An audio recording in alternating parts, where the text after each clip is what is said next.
The sun rose slowly over the Arizona desert, painting the sky with soft shades of orange and gold. The air was still cool, but heat shimmered faintly across the tarmac. The military base was already awake, helicopters being refueled, soldiers walking briskly to their morning duties, and mechanics rolling tool carts between hangars. Among them was a quiet young woman named Eleanor Rivera. She wasn't a soldier. She was a civilian cleaner, hired by the maintenance department to keep the aircraft and equipment spotless. Eleanor moved carefully around an Apache attack helicopter parked near the far side of the hangar.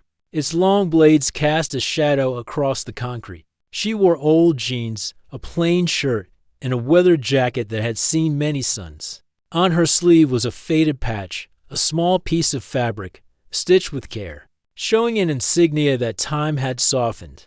Most people never looked at it twice. To them, it was just an old mark. She took her time cleaning the mounted machine gun fixed under the helicopter's nose. Every bolt, every surface mattered to her. She didn't rush, didn't treat it like a job. Her movements showed experience, slow, careful, respectful. She checked the mount, the latches, the belts. She moved like someone who knew exactly what each part was for, though nobody had ever trained her to do it inside the hangar. Pilots were getting ready for the day's training flight. Among them was Captain Michael Reynolds, an Apache pilot who had returned from an overseas deployment just a month ago. He was in his mid-30s, tall, disciplined, and respected by his crew. Known for his sharp flying skills, he was also known for being strict, the kind of man who noticed every detail. He was walking toward his assigned helicopter, going through his checklist, when he saw Eleanor. She was crouched beside his aircraft, wiping down the machine gun barrel with a soft cloth. From a distance, he thought she was just another cleaner, but as he got closer, he noticed her focus, how she was aligning her hand with the barrel, like someone inspecting it for readiness. It looked like something a trained crew chief would do.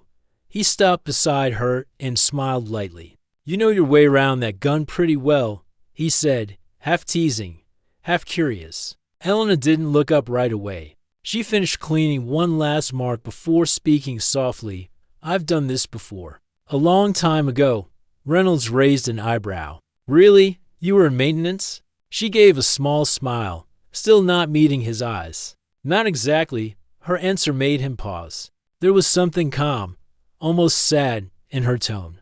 She stood up and reached for another cleaning cloth, and that's when he noticed the patch on her sleeve. The fabric was worn, but the symbol was clear, a winged sword with a crescent moon behind it. Reynolds froze for a moment. He knew that insignia. It belonged to the 160th Special Operations Aviation Regiment, also known as the Night Stalkers. Very few people ever saw that unit's symbol outside classified circles. Reynolds himself had worked with them once during a covert rescue mission years ago. Seeing it now, on the jacket of a civilian cleaner, made him blink in disbelief. He spoke carefully. "That's not a patch you see every day." Eleanor finally looked at him. Her eyes were dark and quiet, carrying a kind of stillness that words couldn't describe. "No," she said softly. "It's not." He hesitated. "Where did you get it?" Her fingers brushed the patch, almost protectively. "It was my brother's." Reynolds didn't say anything for a few seconds. Something in her voice, the way she said it, made the air between them heavy. The noises around the hangar seemed to fade away. "I'm sorry," he said finally. "Was he in the regiment?" She nodded slowly. "He flew one of these." Her eyes turned to the Apache, and there was something like pride and sadness mixed together in her face. "He taught me to respect it. Said the machine was more than metal. It carried people's lives." Reynolds studied her quietly. He had heard those words before. It was something many veteran pilots said when they talked about their aircraft. It wasn't just a machine. It was a bond between pilot, crew, and the people who depended on them. "What was his name?" Reynolds asked. "Eleanor Rivera," she said softly. "My brother was Sergeant Daniel Rivera." Reynolds froze. That name was not unfamiliar. He knew it, not personally, but from a report he had read years ago. SKT Rivera had been part of a classified operation overseas. His helicopter had been hit while covering a ground team's extraction. The entire team survived because he stayed behind long enough to protect them. His name had become something whispered among pilots with respect. Reynolds had flown one of the escort helicopters on a later mission in the same region. He remembered reading Rivera's report, his photo, a man smiling beside his Apache. He took a deep breath. Your brother saved a lot of people. Elena's eyes softened. He didn't talk about it. He just said, if the sky takes me, let it be for something good. She smiled faintly. But it faded quickly. After he was gone, I couldn't stay home. I just needed to be near something that reminded me of him. So, I took this job. Cleaning aircraft, wiping away dust. It's not much, but when I touch these machines, I feel like I can still hear him. Reynolds stood still, not knowing what to say. For a man who had seen years of service, few things left him speechless. But this woman, quietly honoring her brother in silence every day, did. He looked at her again. Her calm face, the small scar beneath her eye, the gentle way she handled every piece of metal. She wasn't here just to earn money. She was here to heal. After a moment, he spoke softly. You're doing more than cleaning. You're keeping his spirit alive. She didn't answer, just gave a small nod and went back to work. Her hands moved gently over the weapon, as if it was something sacred. Reynolds stood beside her, watching silently. The sunlight reflected off the metal of the helicopter, casting golden lines across the hangar floor. He found himself remembering his own fallen teammates, names etched into his memory. He realized how much it meant to see someone remembering one of them, even years later. Later that afternoon, as he prepared for his flight, Reynolds couldn't get Elena's words out of his head. If the sky takes me, let it be for something good. He repeated it quietly to himself as he strapped into the pilot's seat. Before takeoff, he looked out toward the hangar. She was still there, folding cleaning cloths, her hair tied back neatly. She looked up just as the helicopter's engines began to roar. For a brief moment, their eyes met. He raised his hand slightly in a salute. She smiled faintly and nodded. When he lifted off, the sun was setting behind the desert hills, turning the horizon into fire and shadow. The reflection of light on the cockpit glass reminded him of Rivera's last mission. It wasn't just a memory anymore. It was a connection. That night, Reynolds sat alone in the pilot's lounge, reading through old mission files. He found the one, Operation Red Dune. He opened it and stared at the familiar name, Esquitip Daniel Rivera. The report said the pilot remained behind to cover evacuation after a sandstorm interfered with signal. The final line read, Rivera's last transmission. Tell them the sky is still beautiful. Reynolds leaned back in silence. He realized Elena had probably never seen this line. Classified records rarely reach families. She had carried her brother's story all these years, without knowing how poetic his last words had been. The next morning, Reynolds came early. Before sunrise, the air was cold, and the hangar lights glowed pale yellow. Elena was already there, as usual, wiping the helicopter's windows. He approached quietly, holding a printed page. Morning, he said softly. She looked up and smiled. You're early today. I wanted to show you something, he said, handing her the paper. She frowned slightly, taking it with careful hands. When she read the text, her lips parted just a little. Her brother's name was there, official, typed neatly, followed by that final line. Her eyes filled with quiet tears she tried to hide. He really said that? She whispered. Reynolds nodded. I thought you should know. She stared at the paper for a long moment, then folded it gently, like something precious. Thank you, she said softly. No one ever told me how it ended.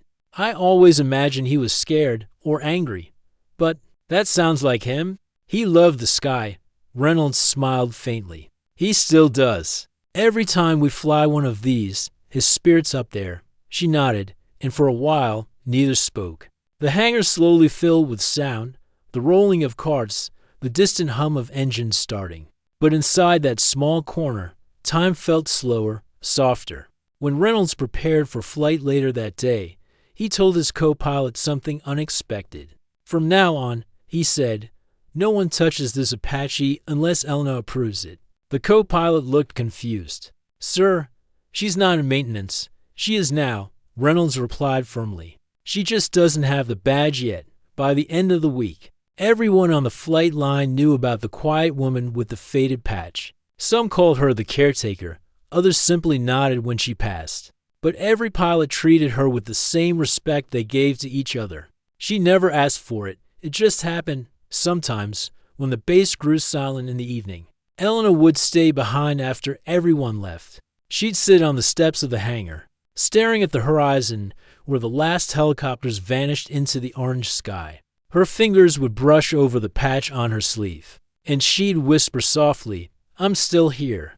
Danny, your bird still flies." And somewhere above the desert, where the air turned gold before nightfall, it felt like the wind carried her brother's answer. The next morning, the base looked calm under the soft light of dawn. The wind moved gently across the desert, carrying the smell of dust and jet fuel. The sky was wide and pale blue, stretching forever. Ellen arrived early again, as she always did. But this time, something was different. When she entered the hangar, she saw Captain Reynolds already there, leaning over a set of flight documents on a table. He looked up and smiled when he saw her. "Morning, Elena," he said warmly. She smiled back. "You're here before everyone." He nodded. "Couldn't sleep?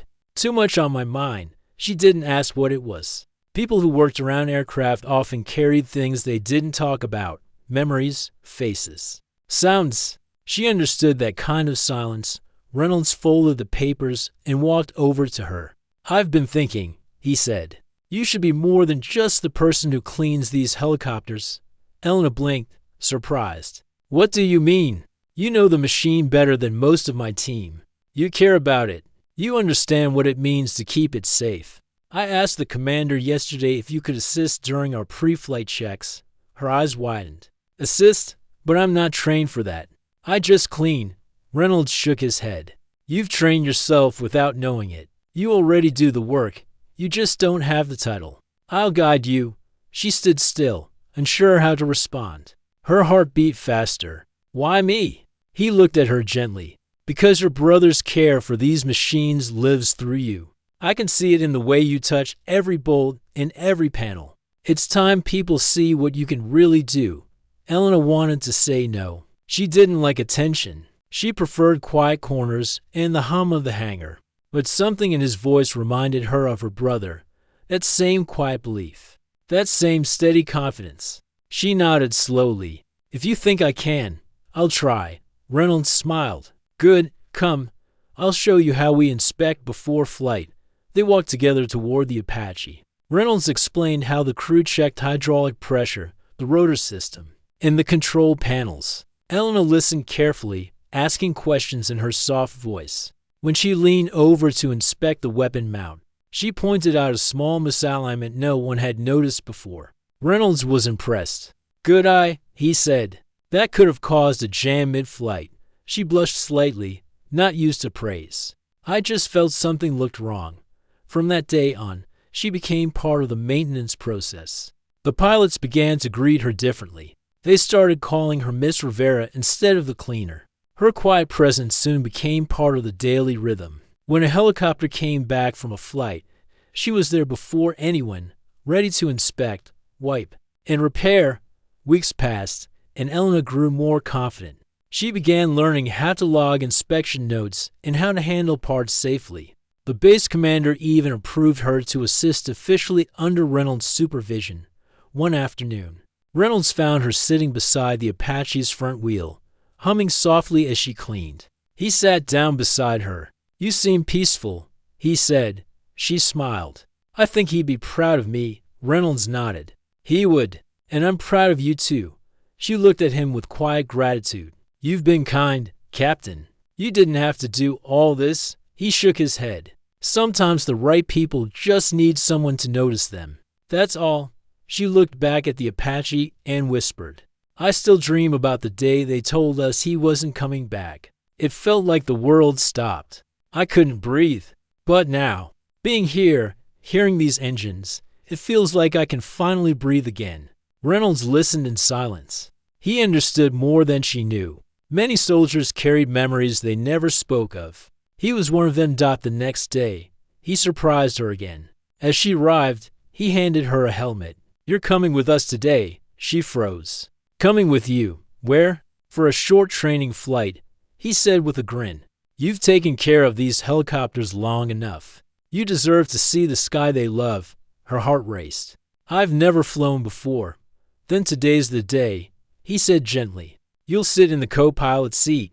You don't have to touch anything. Just watch." Elena hesitated. Her hands trembled slightly. The idea both thrilled and scared her. The Apache had always been something sacred, her brother's world. To step inside felt like crossing into his memory, but she looked at Reynolds and nodded. "Okay, I'll go." An hour later, she stood beside the helicopter, wearing a borrowed flight suit.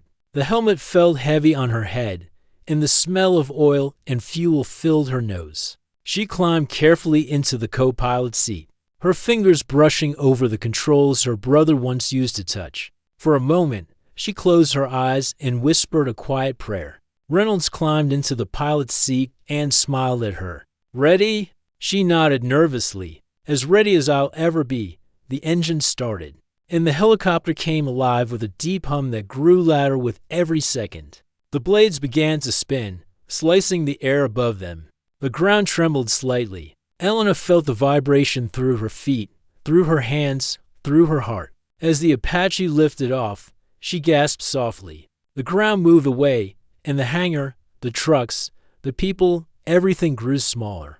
The desert opened beneath them like a golden sea. Reynolds looked at her. "You okay?" She smiled, her eyes wide with wonder. "It's beautiful." They flew over the training fields, following the low hills and the dry riverbeds. The world below looked endless, soft dunes, winding roads, and tiny dots of vehicles far below. The sun reflected off the helicopter's metal skin, turning it almost silver in the light. Eleanor pressed her hand against the glass and whispered, "I can see why he loved this." Reynolds smiled quietly. "It never leaves you. Once you feel it." For the next hour, they flew in silence. The wind roared, but inside the cockpit, there was peace. When they finally turned back toward the base, Eleanor felt something she hadn't felt in years. A sense of closeness, like her brother was still flying beside her. When they landed, the ground crew was waiting. Reynolds helped her out of the helicopter, and she removed her helmet slowly. Her hair was messy, her face slightly flushed, but her eyes were glowing with quiet joy.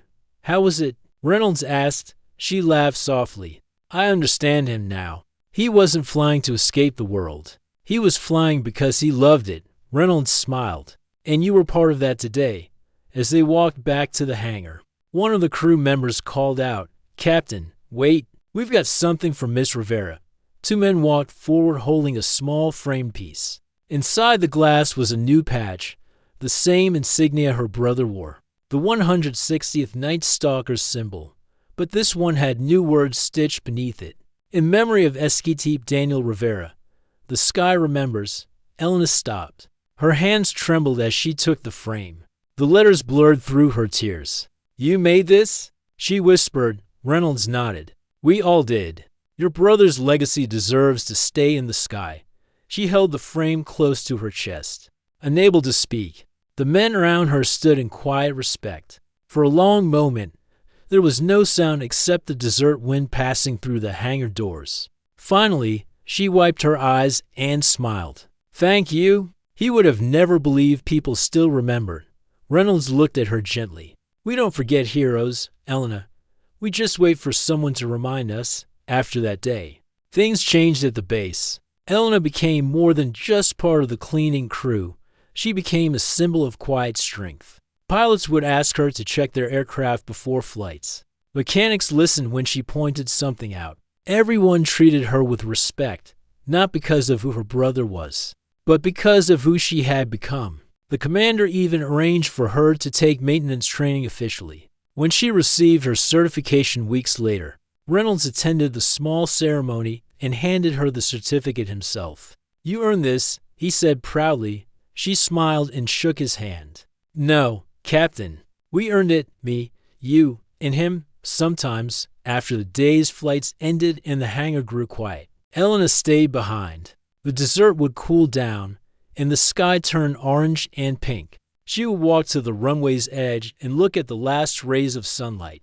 The Apache helicopters would stand lined up like silent giants waiting for morning. She would place her hand on the cold metal and whisper, "Fly safe, Danny." Reynolds often saw her from a distance during those quiet moments. He never disturbed her. He knew what those moments meant.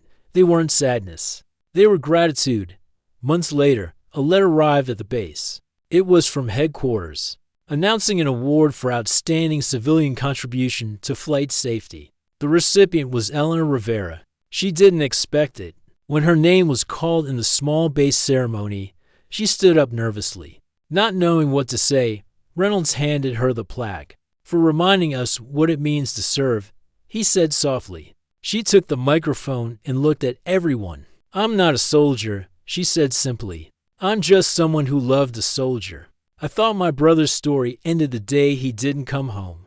But it didn't. It kept flying through all of you. Every person who fixes a bolt, who checks a wire, who flies through the wind. You all carry the memory of those who came before. So thank you for remembering."